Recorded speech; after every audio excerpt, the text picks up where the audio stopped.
नमस्कार बंधु मैंने मिटू मो यूट्यूब चैनल मिटू फार्मासी तरफ आपको स्वागत करुच्ची।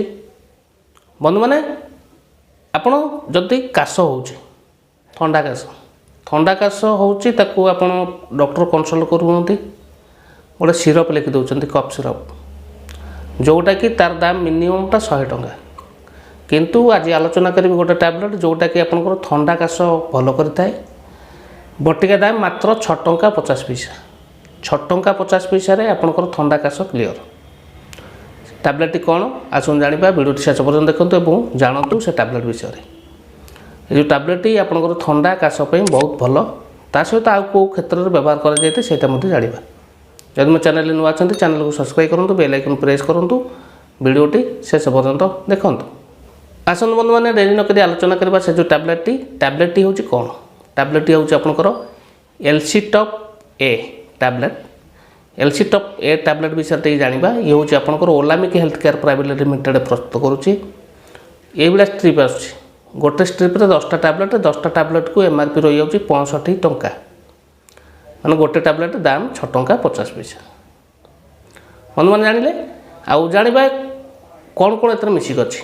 बंधु मैंने ये दुईटी कंपोजिशन मिसिक अच्छी दुईटी जिनस प्रस्तुत कर एलसीटॉप ए टैबलेट गोटे हूँ आपंकर आम्ब्रोक्सल हाइड्रोक्लोराइड 75 mg लेवोसेट्रिजिन हाइड्रोक्लोराइड 5 mg।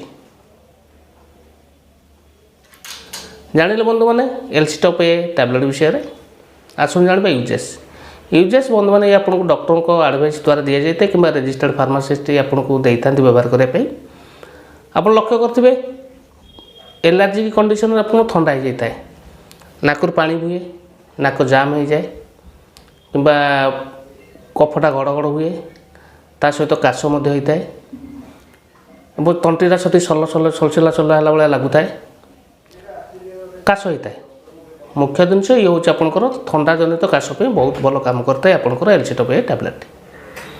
बंधु मैंने जानिले यार यूजेसटा हूँ आपंकर थंडा जनित काश बहुत बढ़िया टैबलेट आपंकर एलसीटॉप ए टैबलेट। आसन जाना साइड इफेक्ट कौन हुए ना बेले बेले हूँ आपंकर ओठ सुखी जाए कि पेटटा इनबालांस हो जाए पेट गड़बड़ हो जाए बेले बेले बांति उठे था मुंड बुले था कम केस देखा जाए जब ये केस देखा जाऊँगी तुरंत औषध बंद कर डॉक्टर परामर्श करूँ।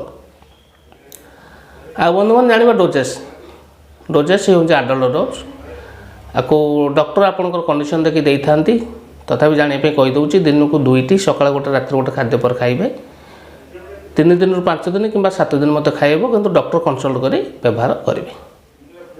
आउ बंधु मैंने जानिले आर uses side effect dose adult dose आउ कौ मैंने खाईपारे कौ मैंने खाईपारे से आपको डॉक्टर कंसल्ट करेंगे व्यवहार करेंगे मन इच्छा व्यवहार करेंगे।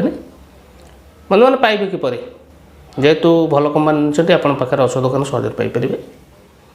ठीक है बंधु मैंने आशा करुँच वीडियो भल लगी जब वीडियो भल लगी वीडियो को लाइक करेंगे चैनल नुआ थे चैनल को सब्सक्राइब करेंगे बेल आइकन प्रेस करेंगे सांगसाथी मानक शेयर करेंगे। रोचे नमस्कार जय जगन्नाथ।